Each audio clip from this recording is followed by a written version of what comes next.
Hi everyone, welcome to ज्ञानम। हम अपने मास्टर कैडर लेक्चर कैडर में हिस्ट्री का लेक्चर जो है वो आगे कंटिन्यू कर रहे हैं। इससे पहले हम 3 एमसीक्यू सीरीज डाल चुके हैं जिसमें Indus valley civilisation, Vedic period और जैनिज्म बुद्धिज्म हम कवर कर चुके हैं। Today is our fourth lecture of these MCQs and यहाँ पे इस वीडियो में हम डिस्कस करेंगे Mauryan empire. So let's get started with the first question. First question हमारा है that with which of the following centers of learning Chanakya, the famous teacher of Chandragupta Maurya, was associated?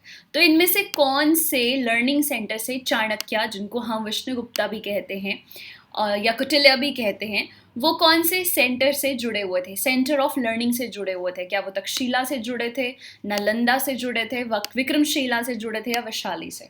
So you know that कि चंद्रगुप्ता मौर्य जो थे, चाणक्य जो थे, उनकी family पहले was a happy family. अगर आपको पता होगा, पहले उनके फादर की डेथ होती है, फिर उनकी मदर की डेथ हो जाती है और वो ऑर्फन हो जाते हैं और वो चले जाते हैं वहाँ से तक्षशिला। और तक्षशिला में जाके जो है वो, क्योंकि तक्षशिला में काफ़ी इन्फ्लुएंस था हिंदुइज्म का, संस्कृत का, तो वहाँ पे जाके वो स्टडी करते हैं। तो he was connected to the कौन से लर्निंग सेंटर से? तक्षशिला से। ठीक है। Okay, next question is the decline of Nandas at the hands of Kautilya and Chandragupta Maurya has been vividly portrayed in the Sanskrit play written by Kalidas. तो कालिदास का कौन सा संस्कृत प्ले था जिसमें उन्होंने ये डिपिक्ट किया है, उन्होंने ये लिखा हुआ है कि नंदा एम्पायर का जो डाउनफॉल है, डिक्लाइन है, वो कौटिल्य और चंद्रगुप्ता के हाथों से हुआ है। यू नो ना, नंदा एम्पायर में धनानंदा था जिसके साथ कौटिल्य की बनी नहीं। आपको मैं अभी बता रही थी उनके फैमिली के बारे में। तो धनानंदा का बहुत बड़ा हाथ था चंद्रगुप्ता की फैमिली के डिक्लाइन में, कौटिल्य की फैमिली के डिक्लाइन में। और कौटिल्य के मन में बहुत ही गुस्सा था धनानंदा को लेकर। तो पहले तो कौटिल्य जो है ने खुद के ऊपर वर्क किया एंड देन चंद्रगुप्ता मौर्य के ऊपर वर्क किया और फिर दोनों ने मिलकर जो है वो नंदास को ओवरथ्रोन किया। ठीक है। तो ये सब कौन से प्ले में कालिदास ने लिखा है? ये उन्होंने लिखा है मालविका अग्निमित्रा में। Malavika Agnimitra is a play, is a romantic story of Agnimitra the hero and Malavika the heroine. ठीक है। लेकिन इसके अंदर उन्होंने काफ़ी कुछ जो है वो बताया है नंदा एम्पायर के डिक्लाइन के बारे में और किसके हैंड से, किसके हाथों? कौटिल्य और चंद्रगुप्ता। ठीक है जी। नेक्स्ट क्वेश्चन है Who is called the second Ashoka? इनमें से किसको सेकेंड अशोका बोलते हैं? ये हमने जैनिज्म बुद्धिज्म में भी पढ़ा है। सेकेंड अशोका कहा जाता है कनिष्का को। कनिष्का जो है, ये देखो, पहले हमारे पास इंडस वैली सिविलाइजेशन आती है, फिर बुद्धिज्म जैनिज्म आता है, फिर हम पढ़ते हैं फिर वैदिक पीरियड आता है, फिर बुद्धिज्म जैनिज्म आता है। और बुद्धिज्म जैनिज्म के बाद एक बहुत बड़ा एम्पायर आता है, दैट इज मौर्य। ठीक है। इसके बीच में जो है वो छोटे छोटे एम्पायर्स आते हैं, जैसे कि हरंक्या हो गया, नागा डायनास्टी हो गई, नंदा डायनास्टी हो गई। ठीक है। और जब मौर्य ख़त्म होता है तो मौर्य के बाद भी कुछ एम्पायर्स आते हैं, छोटे छोटे एम्पायर्स, जिनको हम पोस्ट मौर्य बोल देते हैं। तो पोस्ट मौर्य में जो है वो एक कुशना एम्पायर था। कौन सा एम्पायर था?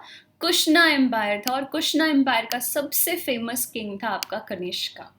और कनिष्का ने जो है वो बिल्कुल अशोका की ही तरह जो है वो बुद्धिज़्म को जो है वो अपना लिया था और बुद्धिज़्म को फैलाया उसने काफ़ी ज़्यादा।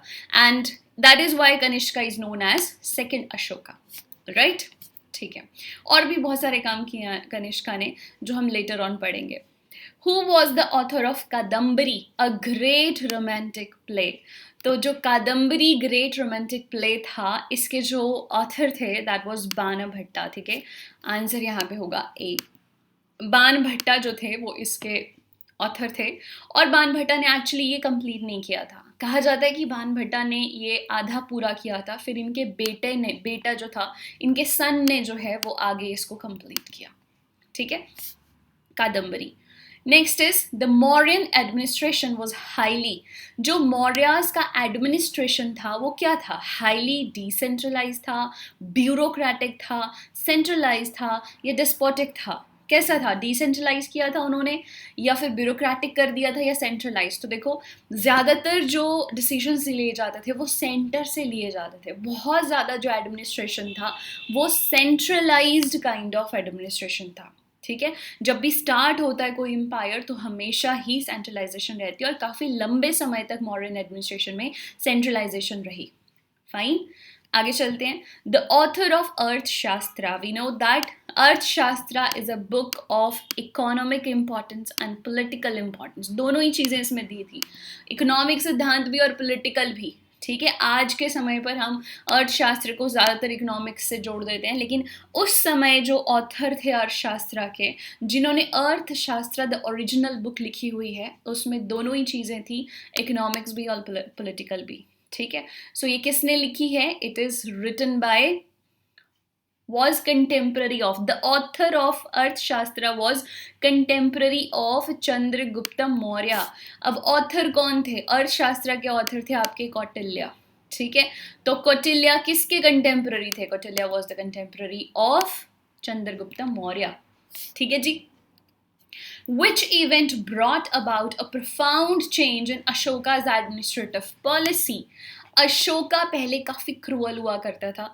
देखो, अशोका के फादर थे बिंदुसार, और बिंदुसार ने अशोका को जो है, देखो अगर ये सारा मगध एम्पायर था तो मगध तो बिहार में था ना, खुद जो एडमिनिस्ट्रेटिव सीट थी, जो कैपिटल थी, वो मगध में थी, बिहार में. लेकिन इनकी जो बाउंड्री थी वो अफ़गानिस्तान पाकिस्तान के हिंद कुश तक फैली हुई थी और इधर ब्रह्मपुत्रा तक फैली हुई थी. तो अशोका को जो है वो बिंदुसार ने यहाँ तक्षशिला का गवर्नर बना रखा था. अशोका को अगर यहाँ कभी भी कोई अटैक होता है मॉडर्न एम्पायर में तो सबसे पहला अटैक कहाँ होता है? हिंद कुश की तरफ से.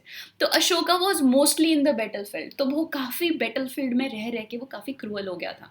तो स्टार्टिंग पॉलिसीज उसकी बहुत अलग थी. नाउ द क्वेश्चन इज कि ऐसा कौन सा इवेंट अशोका की लाइफ में आया जब उसकी चेंज हो गई पूरी थिंकिंग प्रोसेस और उसने सारी एडमिनिस्ट्रेटिव पॉलिसीज को चेंज कर दिया था. उसने अपने जो कमांडर्स थे उनको उसने धर्म को फैलाने के लिए लगा दिया, धर्मा महामात्राज उनका नाम रख दिया, और उनको मॉरल वैल्यूज़ देने के लिए भेज दिया. ऐसा कौन करता है? ऑफ कोर्स बहुत बड़ा चेंज आया होगा तभी उसने ऐसा किया.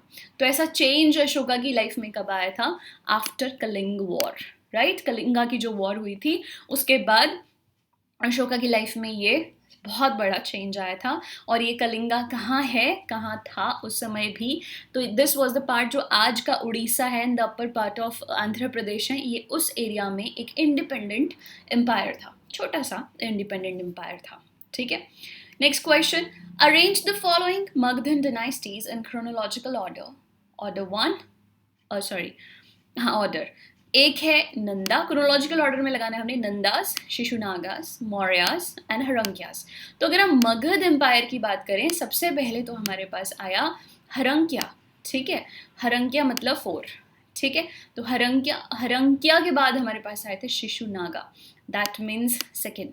ठीक है, शिशुनागा, जिसमें कालाशोका वॉज द मेन किंग यहाँ पर. ठीक है, एंड उसके बाद हमारे पास आते हैं नंदास, क्योंकि नंदास को फिर मौर्याज ने जो है वो ओवरथ्रोन किया था. एंड लास्ट हमारे पास आते हैं मौर्याज. ठीक है, तो ये बनती है 4, 2, 1 and 3. 4, 2, 1 and 3, दैट मीन्स सी. सबसे पहले क्या थे? हरंक्यास. हरंक्यास के बाद शिशुनागा. शिशुनागा के बाद नंदा डायनेस्टी, जिसमें धनानंदा था, जिसको ओवरथ्रोन किया था चंद्रगुप्त मौर्य और अशोका ने, सॉरी चंद्रगुप्त मौर्य और कौटिल्य ने. Right? So, Mauryas. This is the answer. Next question is, who was the special or स्थानिक during Maurya's period? Maurya's period में स्थानिक कौन होता था जो एक एरिया को लीड करता था एक तरह से? तो वो स्थानिक हुआ करता था डिस्ट्रिक्ट एडमिनिस्ट्रेटर. जो स्थानिक नाम दिया गया था, जैसे मान लो ये इस एरिया का स्थानिक है, स्थानिक मतलब ये इस डिस्ट्रिक्ट का क्या है? एडमिनिस्ट्रेटर है. एडमिनिस्ट्रेशन बहुत बहुत अच्छे से मौर्याज ने जो है वो प्लान किया हुआ था. फाइन. सो स्थानिक किसको बोलते थे? डिस्ट्रिक्ट एडमिनिस्ट्रेशन को. ठीक, एडमिनिस्ट्रेटर को, जैसे आज का डीसी समझ लो आप. ठीक. Who among the following was not a part of Mauryan dynasty? इनमें से कौन सा मौर्यन डायनेस्टी का पार्ट नहीं था? तो देखो, अजातशत्रु, बिंदुसार, चंद्रगुप्त मौर्य. चंद्रगुप्त मौर्य ने तो स्टार्ट की थी. बिंदुसारा जो है वो चंद्रगुप्त मौर्य का बेटा था, बिंदुसार. अजातशत्रु जो था was not the part of Maurya, but ये हरंक्या डायनेस्टी का पार्ट था. ठीक है, हरंक्या डायनेस्टी में आपके पास 2 मेन राजा आते हैं. जो मगध का पहला एम्पायर था उसमें एक आता है आपका बिम्बिसार, ठीक है, बिम्बिसार, और दूसरा आता है आपका अजातशत्रु, ठीक है, Ajatashatru was the son of Bimbisara. तो ये दोनों किंग जो हैं वो हरंक्या डायनास्टी के थे। So right answer here is A, ठीक। Next is Chandragupta Maurya was an ardent follower of, Chandragupta Maurya ardent follower था किसका? चंद्रगुप्त मौर्य ने एंड होते होते जो है वो जैनिज्म को अपना लिया था और वो साउथ में चला गया था, ठीक है, श्रवणबेलागोला मतलब साउथ में कर्नाटका वाले हिल्स में चला गया था, and there he meditated till death, ठीक है, भाद्रबाहु के साथ में हमने जैनिज्म विद बुद्धिज्म में ये पढ़ा है। So it is Jainism, fine. Next is the monk who influenced Ashoka to embrace Buddhism was. So वो कौन सा monk था जिसने अशोका को कहा था, इन्फ्लुएंस किया था बुद्धिज्म में आने के लिए? So देखो जब कलिंग वॉर हुई थी 261 BC में, तो Ashoka was very devastated, you know, इतनी डिवेस्टेशन देखने के बाद, डेथ डिस्ट्रक्शन, बहुत ही ब्लडीएस्ट वॉर थी उस टाइम की, और इतनी खून खराबा देखने के बाद अशोका का दिमाग जो है वो खराब हो गया और वो चाहता था कि मैं दुनिया छोड़ दूँ किसी तरह से। तो उस टाइम पर एक बुद्धिस्ट मॉन्क था जिसका नाम था उपागुप्ता। ही गाइडेड अशोका, और उसने ही इंट्रोड्यूस किया था अशोका को बुद्धिज्म में, तो काइंड ऑफ स्पिरिचुअल लीडर माना जाता है उपागुप्ता को अशोका का, ठीक है। So the right answer here is Upagupta. Next is name the Greek ambassador at Mauryans court. तो मौर्यन कोर्ट में ग्रीक एम्बेसडर कौन था? मेगास्थनीस। और इसको भेजा किसने था? सेल्यूकस निकेटर ने, सेल्यूकस निकेटर। तो देखो क्या था एक्चुअली कि ये इतना बड़ा मौर्यन एम्पायर था और नंदा एम्पायर एक्चुअली ब्यास नदी तक सीमित था। ब्यास से आगे जो एरिया था दैट वाज अंडर ग्रीक्स, ये ग्रीक्स के अंडर हुआ करता था। लेकिन जब मौर्य एम्पायर यहाँ पर आया तो मौर्य एम्पायर का जो है वो कन्फ्लिक्ट इनके साथ हुआ, खासकर सेल्यूकस निकेटर के साथ। सेल्यूकस निकेटर कौन था? He was the governor of Alexander, Sikandar the great Alexander का गवर्नर हुआ करता था। अलेक्जेंडर तो मर गया, सिकंदर मर गया, तो उसके बाद सेल्यूकस निकेटर इस एरिया का राजा बन गया, ठीक है। सेल्यूकस निकेटर और चंद्रगुप्त मौर्य के बीच में जो है वो प्रॉब्लम्स हुई और मौर्य ने जो है वो सेल्यूकस निकेटर को हरा दिया। अब समझ ना आए सेल्यूकस निकेटर को कि कैसे इतने बड़े एम्पायर को ये हैंडल करता है, तो वो चाहता था, जानना चाहता था कि ये कैसे होता है, तो उसने अपने एक एम्बेसडर को भेजा in the court of in the court of Chandragupta Maurya, और उस ग्रीक एम्बेसडर का नाम था मेगास्थनीस। उसने जो कुछ यहाँ पर देखा वो एक किताब में लिखा और उस किताब का नाम था इंडिका, फाइन, राइट, याद रखना है। So the Greek ambassador in the court of Mauryas was Megasthenes, and he was sent by Seleucus Nicator, the governor of Alexander, Sikandar the Great, who usurped power from Mauryas after killing the last Mauryan ruler, Brihadrata. तो Brihadrata was, जैसे देखो पहले चंद्रगुप्त मौर्य आया, फिर बिंदुसार आया, फिर अशोका आया, फिर अशोका के बाद बहुत सारे आगे, लास्ट जो मौर्यन किंग था that was Brihadratha. Now the question is कि बृहद्रथा को किसने मारा और अपना एम्पायर शुरू किया मगध में? तो वो था पुष्यमित्र शुंगा। पुष्यमित्र शुंगा इसी का गवर्नर था और इसने इसको मार दिया और पुष्यमित्र शुंगा ने शुंगा डायनेस्टी जो है वो शुरू कर दी यहाँ पर, ठीक है। सो ये ध्यान रखना। अदरवाइज ये बहुत पोलाइट था, इतना कोई खून खराबा करने वाला था नहीं, बट इसने एक ही काम ऐसा किया था, ठीक है, और अपनी डायनेस्टी शुरू कर दी थी मगध में। सो अगर क्वेश्चन आता है कि मौर्य एम्पायर्स को मगध में किसने रिप्लेस किया था इमीडिएटली आफ्टर मौर्यस, कौन आए थे मगध में? तो वो थे सुंगास, ठीक है, Sunga dynasty. Chandragupta Maurya spend his last days here, कहाँ पर? मैंने बताया था आपको कि उसने जैनिज्म अपना लिया था और वो साउथ चला गया था, और साउथ में वो जगह क्या थी? श्रवणबेलागोला। श्रवणबेलागोला वो जगह थी साउथ में, कर्नाटका में, तो वहाँ पे वो चला गया था, and there he meditated on the hills till his last breath, ठीक है। अच्छा, which one of the following was not a characteristics of society in modern times? Modern times में कौन सी चीज़ जो है वो कैरेक्टर नहीं थी मॉडर्न सोसाइटी की? स्लेवरी होती थी, यस। रिजिडिटी ऑफ कास्ट था, वेरी मच। प्रोस्टिट्यूशन था, यस। विडो मैरिज, नो, ऐसा कुछ नहीं था, ठीक है। तो ये सब बुराइयां वहाँ थी, ठीक है। चलिए next is Which of the following was not one of the actual cause of decline of Mauryan Empire? इनमें से कौन सा मौर्यन एम्पायर के डूबने का कारण नहीं था? First is Ashoka's pacifist policies. No, ये नहीं थी, ये मौर्य के डूबने का कारण नहीं थी. अगर ऐसा होता तो फिर अशोका के टाइम पर ही डूब जाता. अशोका जब तक था तब तक ऐसा कुछ नहीं था. Division of empire after Ashoka, ये जो है वो एक रीज़न है, क्योंकि अशोका के बाद वो जो सारा का सारा एम्पायर था वो छोटे छोटे डिविजन्स में बट गया और जिसकी वजह से टुकड़ों में टूट गया. Foreign aggression particularly Greeks, yes foreign aggression था. तो ग्रीक्स ने जो नॉर्थ का एरिया था, जैसे कनिष्का ने जो था, कुशना एम्पायर, ये ग्रीक्स ही तो थे काइंड ऑफ. तो इन्होंने नॉर्दर्न एम्पायर जो थे जो वो अपना लिए थे. ठीक है, पर्थियंस ने ले लिया था कुछ एम्पायर.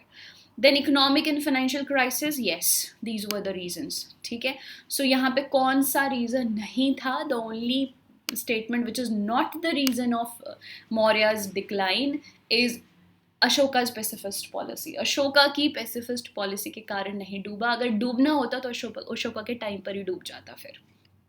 ठीक है. धर्मा महामात्रा, अभी मैंने आपको बताया था धर्मा महामात्रास वर dash during Mauryas.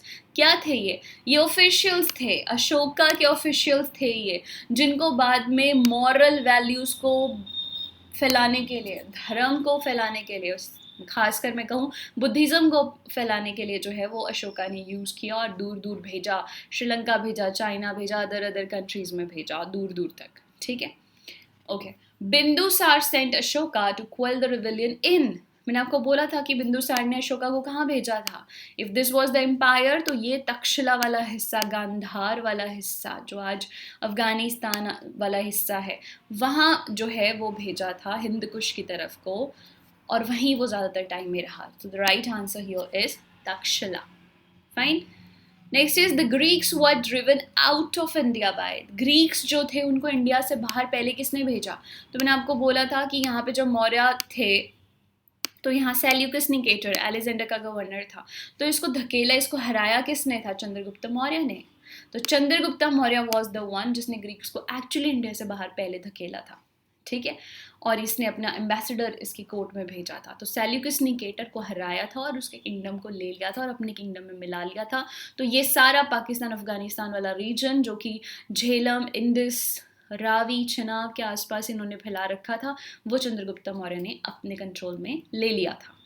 Next is the official language of Mauryan court was. तो क्योंकि वो मगध में था तो वहाँ बोली जाती थी मगधी. ऑफिशियल लैंग्वेज जो थी मौर्यन कोर्ट की वो मगधी थी. ठीक है. Seleucus Nicator was defeated by. Seleucus Nicator मैंने आपको बोला कि was the governor of Alexander.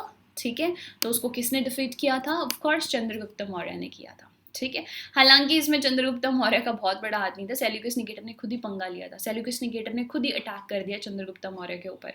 जो काम अलेक्जेंडर ने नहीं किया नंदास के टाइम, वो काम सेल्यूकस निकेटर ने चंद्रगुप्त मौर्य के टाइम कर दिया. हालांकि नंदा से तो शायद जीता भी जा सकता था, चंद्रगुप्त मौर्य से जीतना बहुत डिफिकल्ट था. एंड उस टाइम जो पॉलिसीज़ थी वो साथ में उसके कौटिल्य भी था. ठीक है, सो जीतना बहुत ही ज़्यादा मुश्किल था. तो सेल्यूकस निकेटर ने यही गलती करी यहाँ पर. Ashoka spread Buddhism all over India and Ceylon. Ceylon means Sri Lanka. ठीक है, सिलोन्स मीन्स श्रीलंका. सो अशोका ने जो है वो बुद्धिज्म को पूरे इंडिया में और श्रीलंका में फैलाया.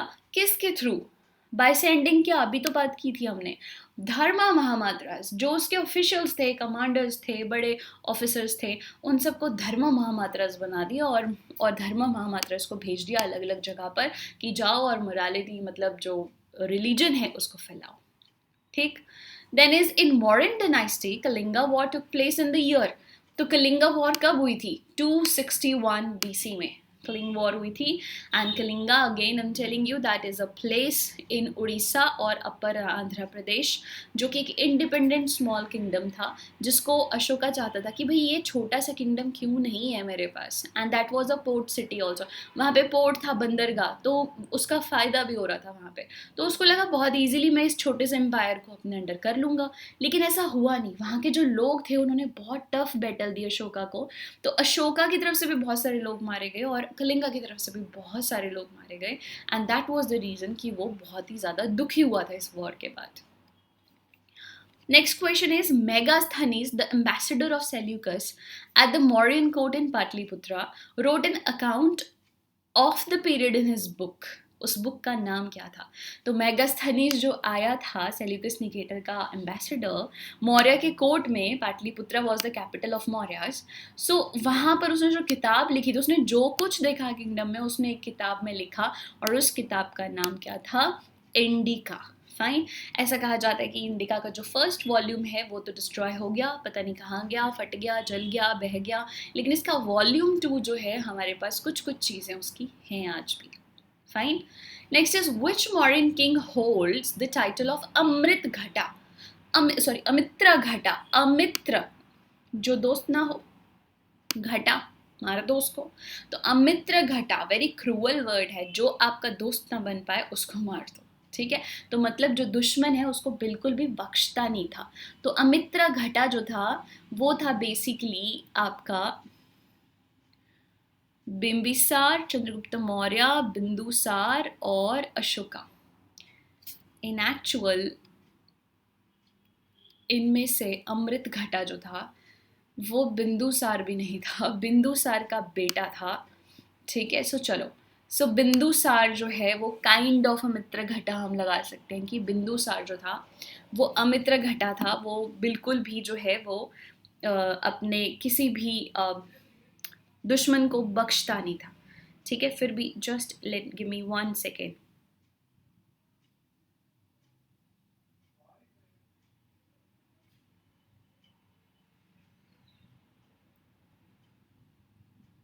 यस, बिंदुसार को ही अमित्र घटा बोला जाता था. Amitraghata who was the son of Bindusara who was the son of Chandragupta Maurya. ठीक है, अमित्र घटा मतलब क्रूअल था, खुद भी क्रूअल था, और उसने अपने बेटे अशोका को भी हमेशा जो है वो बैटल फील्ड में रखा. तो वहाँ पर वो भी जो है वो काफ़ी क्रूअल बन गया था पहले, और लेटर ऑन जो है वो उसमें काफ़ी चेंजेस आए.